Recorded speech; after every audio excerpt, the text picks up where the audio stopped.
বিএনপির লোক আমার পর কি হারে মারধর করছে সারা বাংলাদেশ আপনি দেখছেন, আপনারা মিডিয়াতে দেখবেন।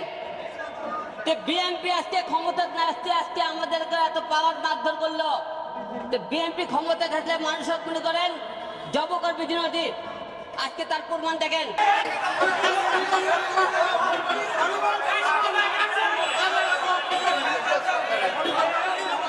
হিরো আলমকে বেধড়ক মারপিট এবং কান ধরে উদ্বোস করানো হলো আদালত চত্বরের সামনে।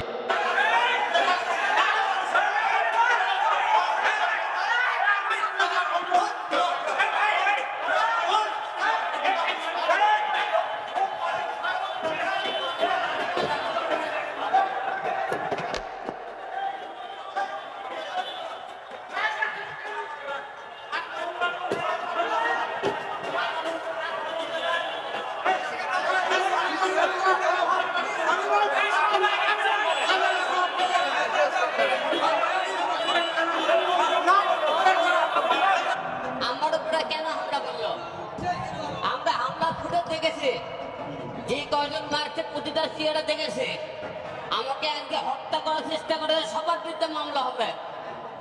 আমি তো হিরো আলম মৃত্যুকে ভয় করে না, মারতে পারলে মারি ফেলে দেন। আপনারা বিএনপির লোকের মারধর করতে চান, মারেন। প্রিয় দেশবাসীর কাছে বলতে চাই, কাদেরকে ক্ষমতা জানবেন দেখেন। বিএনপি ক্ষমতা না আসতে বিএনপির লোকের পাওয়ার বেড়ে গেছে।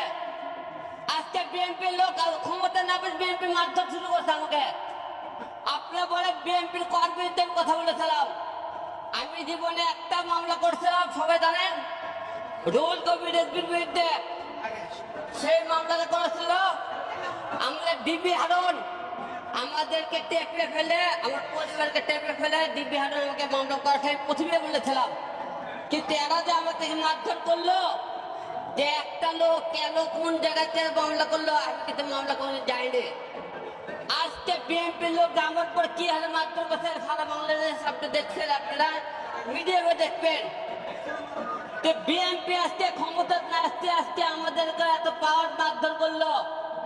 বিএনপি ক্ষমতা থাকলে মানুষ মনে করেন জব করবে দিনটি, আজকে তার প্রমাণ দেখেন।